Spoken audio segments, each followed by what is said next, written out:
Hello and welcome. I'm Vaishali Kohli and you're watching World Report on NewsX World. Let's take a look at the top headlines this hour. President Vladimir Zelensky says he's ready to work with the United States on their vision for ending the war with Russia. The comment comes amid reports of a draft peace plan requiring big concessions from Ukraine, which Kyiv has responded to with cautious diplomacy. Relentless rains and flooding in central Vietnam have killed at least 41 people, with 9 still missing and tens of thousands evacuated. More than 52,000 homes are submerged and power cuts affect 500,000 households as rainfall surpasses record levels. The Israeli military says 5 in Gaza's Rafah area are killed in airstrikes after emerging from a tunnel and approaching IDF troops. The army says the operatives posed an immediate threat, with dozens more believed to be hiding in tunnels amid ongoing U.S. pressure for safe passage. A U.S. official confirms that a draft Ukraine peace plan includes a NATO-style security guarantee from Washington and its European allies.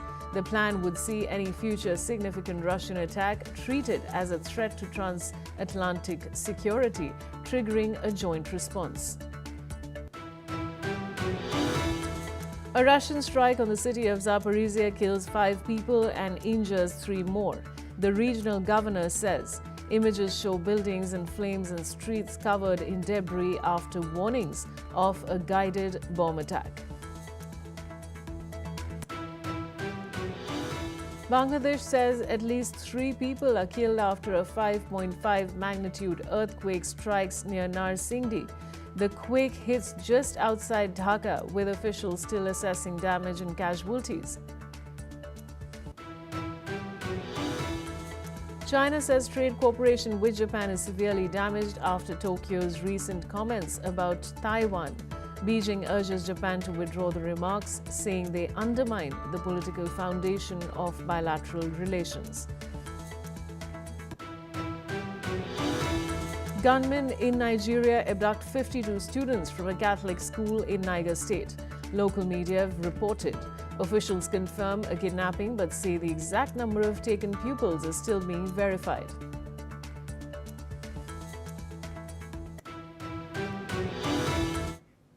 A magnitude 5.7 earthquake struck Bangladesh on Friday, according to the German Research Center for Geosciences, sending residents in Dhaka running out of buildings as strong tremors shook the capital. 3 people have been reported dead so far. Shaking was also felt across eastern India, though authorities there reported no immediate damage or injuries.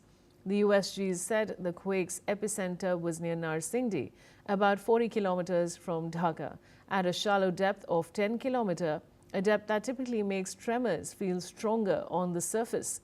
While northern and southeastern Bangladesh are known seismic zones, central Bangladesh rarely sees quakes of this scale. Interim leader Muhammad Yunus urged the public to stay calm, warning against misinformation as officials continue to assess the situation. He said further updates would be issued through official channels and advised people to remain alert but avoid panic. Let's listen in to some of the survivors of the quake. মানে এটা হচ্ছে আমাদের তো ভূমিকম্প হচ্ছে আরো তো তীব্র মাত্রায় হয়েছিল, কিন্তু আজকে যে ভূমিকম্পটা হয়েছে সেটা কখনো অনুভূতি করিনি গত 30 বছরের মধ্যে। আর মানে আমরা তো তখন অফিস করছিলাম, অফিস করার মাঝখানেই হচ্ছে ভূমিকম্পটা হয়, আর তখনই দেখি যে আমরা হচ্ছে সব চেয়ার টেবিল সব কাঁপাকাঁপি শুরু হয়ে যায়। তো আমরাও হচ্ছে পরে যখন দৌড় দিয়ে নামি দেখি যে সবাই হচ্ছে রাস্তায় নেমে গেছে। আর ভূমিকম্পটা এত তীব্র ছিল যেটা আগে কখনো অনুভূতি করা হয়নি। I've never felt an earthquake like this before. Never in my life. Like this was the first time. I was sleeping basically, and like all of a sudden I felt the whole building shaking, and then we all came down. That's it. I have my guest joining me on the broadcast, Mr. Naresh Wadia, who's a seismologist, joining me from New Delhi. Now, Mr. Vadia, I want to begin by asking you, I mean, a 5.7 earthquake has struck Bangladesh on Friday. And of course, now what is the intensity really of this earthquake and its aftermath? Yeah, good afternoon. I am Dr. Naresh from Wadi Institute, Dehradun. So yes, so this moderate magnitude earthquake occurred at 10 morning, and it is a moderate magnitude earthquake. Although it is not a big earthquake, but yes, this is a shallow focus earthquake. The focal depth is only 10 kilometer. So it is there, and as this Bangladesh and including that northeast Himalaya or India, these regions are seismically active. If we can go to the past in 1897 in Shillong, which is very close to here, a great earthquake has been occurred at that place. So this is one of the world's seismically active region there. And the intensity is 5.7, so this is a moderate magnitude earthquake. I don't think there will be any casualty, but or damage should not be there. But there may be just as some aftershock or whatever is there that can be there. So this is the. Mr. Vadia, now the effect of this earthquake has also been felt in India. So should India be cautioned as well for the aftermath, like you said, those shock effects that come later? Yeah, that is okay, but this is not a so big earthquake. 5.7 is the magnitude, so aftershock will be less than 5 magnitude earthquake. So there is no such any precaution, but it is okay as the earthquake occurred. It may be the sometimes just the pre-shocks are there, but it has been not given there. So precaution should be taken there as it is a seismically active region is there. You know, Mr. Vadia, it's very interesting to also note that while northern and southeastern Bangladesh are known seismic zones, but central Bangladesh rarely sees quakes of this scale. So now that we're seeing a lot of earthquakes happening in this region, is this an effect of global warming or the changing climatic conditions as well? No, it is not due to that global warming. Although in the right now in the present there is not a earthquake is there, but this is the seismically active zone, and as we know that due to the collision of the Indian and Eurasian tectonic plate, means India's plate is moving toward the north, and the Asian or Eurasian plate is moving toward the south. So this is a tectonic collision. And this is only due to this collision. And past there are many earthquakes has been occurred. If we can take the history of this region, then we can say within 100 years there may be about 20, 30 earthquakes of this magnitude has been occurred in this region. So this is seismically active region, and there is no any chance of global warming and others, because this earthquake which is occurred due to tectonic activity which has the subsurface origin. Always the earthquake origin is at 10 or 20 kilometer depth below the earth. So there might be no effect of global warming or anything is there. But we should be cautious, because as Bangladesh or Himalaya or other northern part of India, the parts are seismically active, and as we know that even India is divided into seismic zone 4, and Himalaya comes in zone 4 and 5. The Bangladesh must come in zone 4. So these regions are the seismically active regions, and the earthquake happened in the past there and going to be in the future as well. Thank you, Mr. Vadia, for joining me on the broadcast. And now moving on. Now, U.S. officials are expected to brief European Union ambassadors in Kyiv on Friday on a draft of Washington's new peace plan for Ukraine. This comes as Ukrainian Defense Minister Rustem Umerov says Kyiv expects its position to be fully considered as it works with the United States on the evolving proposals. Umerov added that technical teams from both sides continue to study the details of the plan, signaling ongoing coordination at the working level. Meanwhile, the European Union's foreign policy chief, Kaja Kallas, reiterated that any peace plan can only succeed if it has both Ukraine and European partners on board. She said the EU supports any initiative that can deliver a just and lasting peace for Ukraine, stressing that Europe remains committed to a settlement that upholds Ukraine's sovereignty and long-term security. Listen in. We are supportive of any plan that brings about just and lasting peace. As for the peace plan we understand that President Zelensky has been presented with, we have always said that any peace plan to work, it has to be with Ukraine and with the Europeans on board. I have my guest joining me on the broadcast, Major General Sudhakarji, International Affairs expert, and he's joining me from New Delhi. Now, Major General Sudhakarji, my question to you is, of course, about the new peace plan for Ukraine, which is, of course, being proposed by the United States. How do you feel about it? Vishali, good afternoon. Thank you for getting me for your show. And my take on the whole issue is, as long as all the stakeholders have been taken on board, mutually consulted with each other, give and take process has been gone in, and and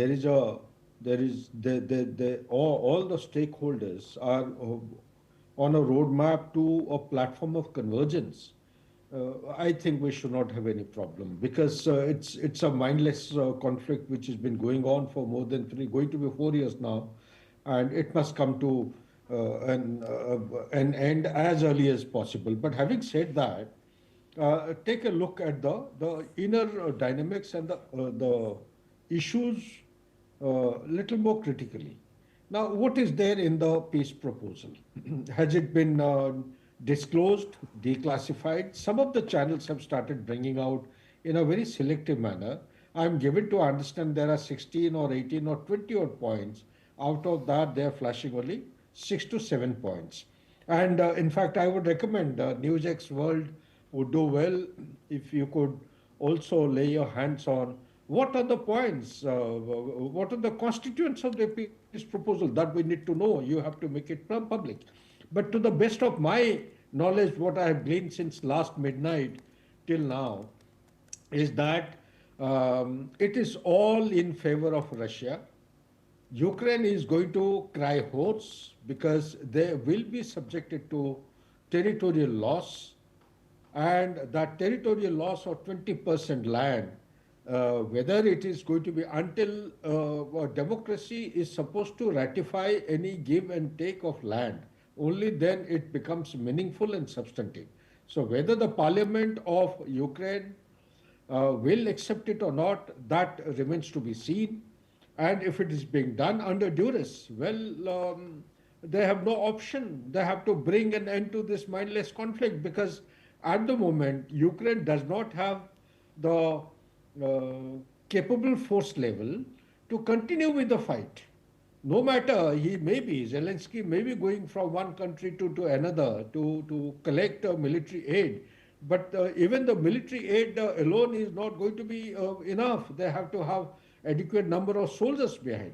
The third and most important point is that I'm given to understand the neutrality of Ukraine has to be retained and sustained. Only then the peace proposal will go ahead.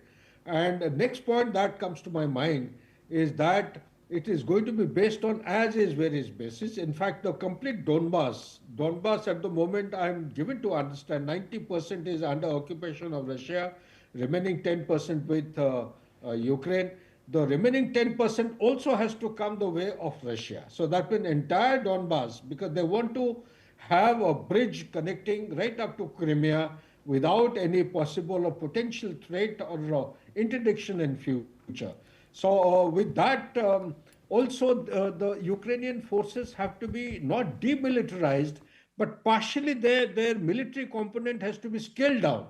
That means the fighting capability of this kind, having given them the capability of holding out for nearly 4 years now against a superpower, erstwhile superpower, is something very, very hues. So they have to scale down as per the peace proposal to my limited understanding. And last but not the least, it will not be a member of the NATO countries. This is what the bottom line requirement of Russia is. In all probability, all these points are inclusive in the proposed peace plan given by USA and the interlocutors. And I'm given to understand the backdoor diplomacy or tractor diplomacy behind the scene with mutual consultation, particularly Russia has already been factored in, and accordingly a peace proposal has been made. This, perhaps to my understanding, should rightfully take it forward to a logical conclusion. But the only victim will be Ukraine. I don't know how Ukraine is to be satisfied. It is up to the leadership, that is America's leadership and the European Union or the NATO forces. They have to come together and develop a kind of a consensus amongst themselves. Because much against what they had demanded, I don't think any of these substantive or meaningful demands are going to be accepted in this peace proposal. They want to give whatever Russia wants, and in order to secure some kind of a security architecture, assurance, protection to Ukraine, also assurance to Russia that no further these kind of activities will be triggered or take place in future. Back to you, Vaishali. Major General Sudhakarji, please stay on with me. I'll come back to you. Now, Japan's Prime Minister Sanae Takichi has said that she aims to build constructive relations with China. But she's also reaffirmed that Japan's position on Taiwan will remain unchanged amid ongoing tensions with Beijing. Let's listen in. 先月末、私と習主席との間で戦略的互恵関係の包括的推進と、建設的かつ安定的な関係の構築という大きな方向性を確認しました。こうした考えに、一切変わりはございません。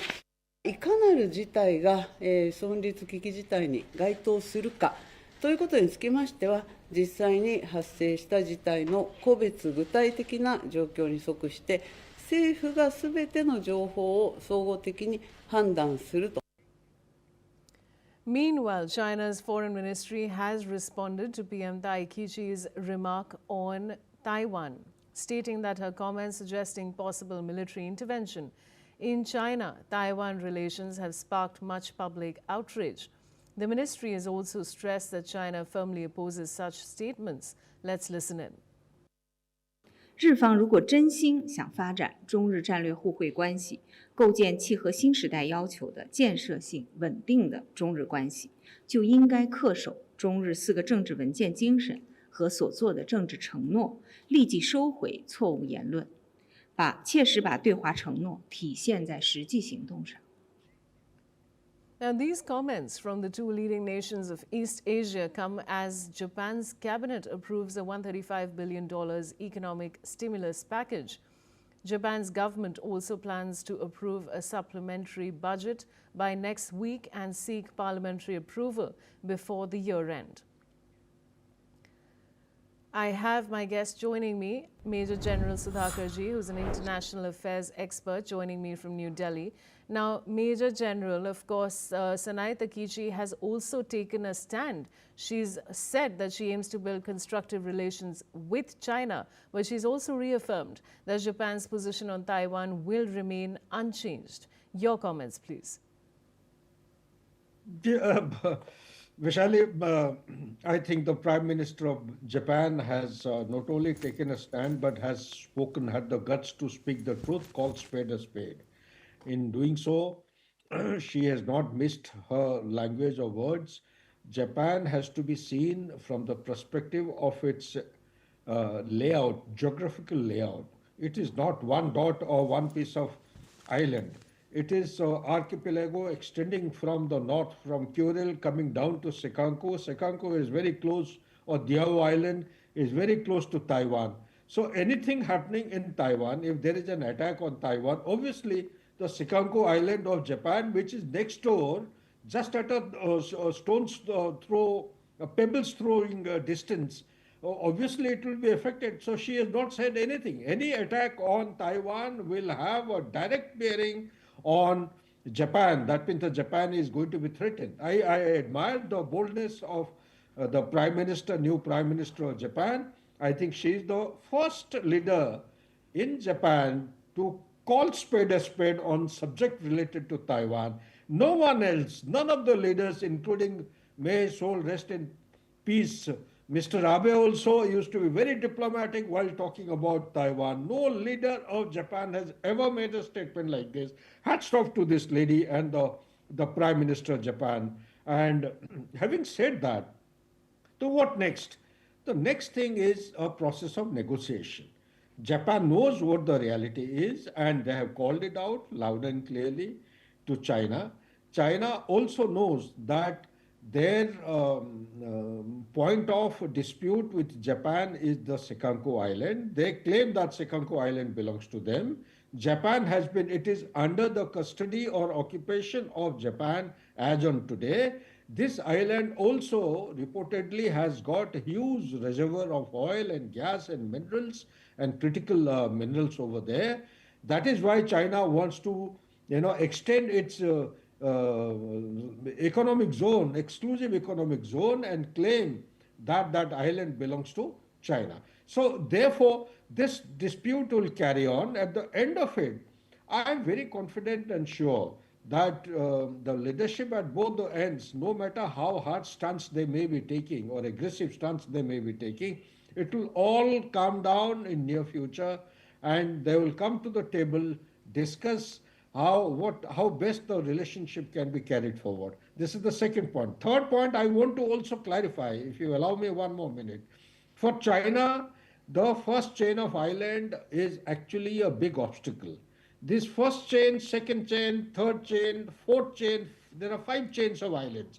There is the latest one, 6th chain is also being talked about. All these chains of islands, essentially, they have been identified by the Americans to block the Chinese expansionism or breaking out through the island towards the Pacific. Because ultimately, the Pacific is giving a, it is a door which is opening up towards Hawaii Island and to the western coast of America.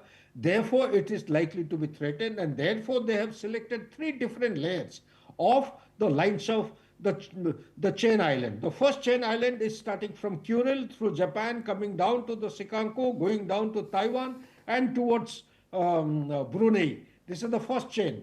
If Taiwan goes to China, then you can take it that the Taiwan is like a aircraft carrier which is gifted by the nature. If that goes, then it should be assumed that the China has got the ability to break open the second line of chain of island, which is dominated by Guam Island, which is around 1,800 kilometers away from Taiwan.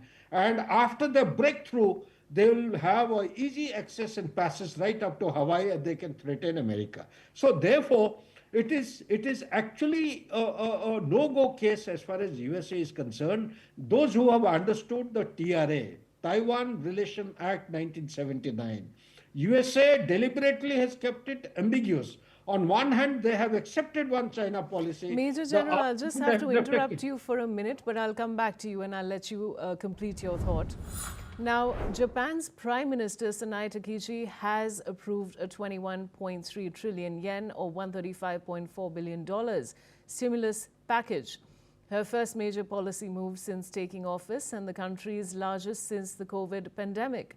The plan includes 17.7 trillion yen in general account spending and 2.7 trillion yen in tax cuts aimed at supporting growth while offering relief to households and businesses.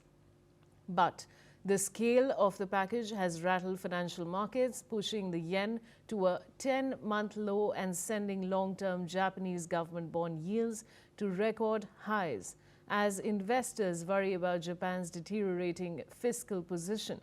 Takichi defended the plan, saying it balances support measures with fiscal sustainability.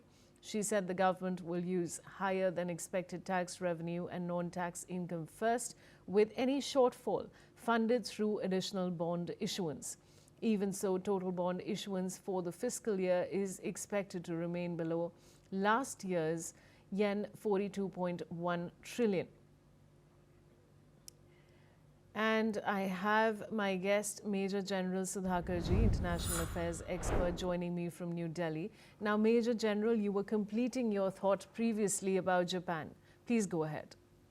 Yeah, but the point here is that as per the constitution of Japan, the earlier constitution, they were not supposed to be exceeding 1% of the GDP as far as the defense budget is concerned.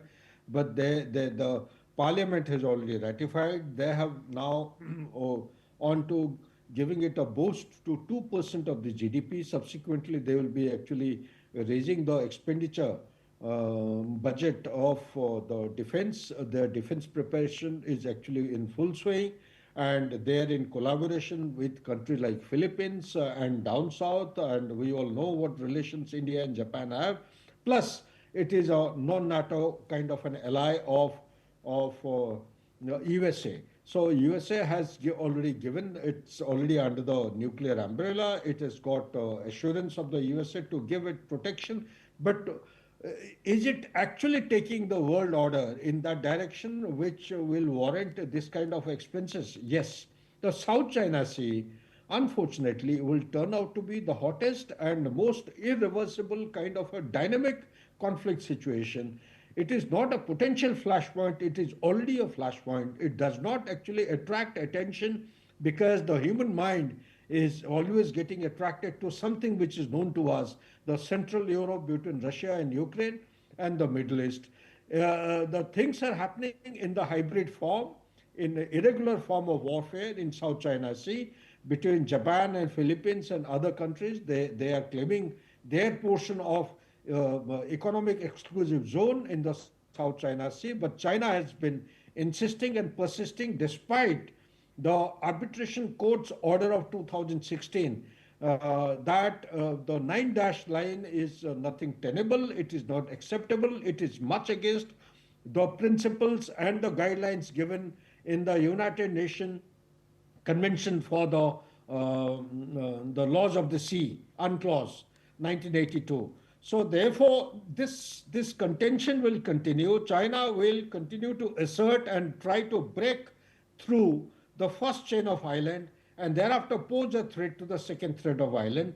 When that happens, obviously what Prime Minister of Japan has said, she's upping the ante not by artificially. It is actually happening naturally. She's trying to raise the barrier so that the country, Japan, is fully mentally and emotionally prepared, as also materially the defense capability is to go up. Should the worst case scenario come on Japan tomorrow, will Japan be prepared to defend itself? The answer is no. So therefore, I think she has done a right thing by calling it out. Regardless, she might have ruffled the feathers of China, but I think it's a great move, and strategically speaking, Japan is going to make very, very head start initiatives towards enhancing its defense capability in times ahead, which will pose a threat or at least deter Chinese military capability to think twice before they encroach into Senkaku Island or do anything otherwise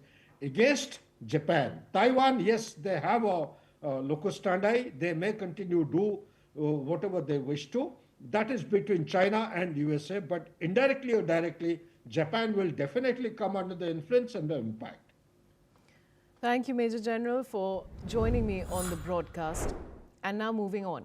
Now, the death toll from days of torrential rain, floods and landslides in central Vietnam has climbed to 41, state media reported. As weather levels continue rising in already devastated towns and villages, more than 1,500 millimeters of rain has fallen across multiple provinces. Since the weekend, inundating homes, crippling power grids and threatening one of Vietnam's key coffee-growing regions. Over 500,000 households and businesses have been hit by blackouts, and traders warn that floodwaters are disrupting the critical coffee harvest. In Lam Dong province, a suspension bridge was swept away by the Da NHIM River on Thursday morning. State media shared images of families stranded on rooftops, pleading online for rescue as floodwaters reached record highs in parts of Han Hoa, Gia Lai and Dak Lak provinces. Vietnam's naval forces have been deployed to assist trapped residents. At least 9 people are missing and more than 52,000 homes and 15,000 hectares of crops are flooded, according to the National Disaster Management Agency. Now, U.S. President Donald Trump hosted a delegation of former Gaza hostages at the White House on Thursday, bringing together nearly all those freed under the ceasefire deal he brokered last month. In prepared remarks released by the White House, Trump told them, "You're not a hostage anymore. Today, you're heroes." As family joined the meetings, the Israeli group included 26 former hostages, among them 17 of the 20 living captives released when the October agreement took effect. One of them was Matan Angrest, whom Trump praised for enduring severe beatings during captivity because of his service in the IDF. In a video shared by the hostages Families Forum, Trump said Angrest never broke and called him a symbol of strength and resilience. The president also took the group it was an honor to meet them and said the American people stand with them. Each former hostage received a special presidential coin, while several brought personal gifts in return. That's all we have time for. Keep watching NewsX World for more news updates from around the world.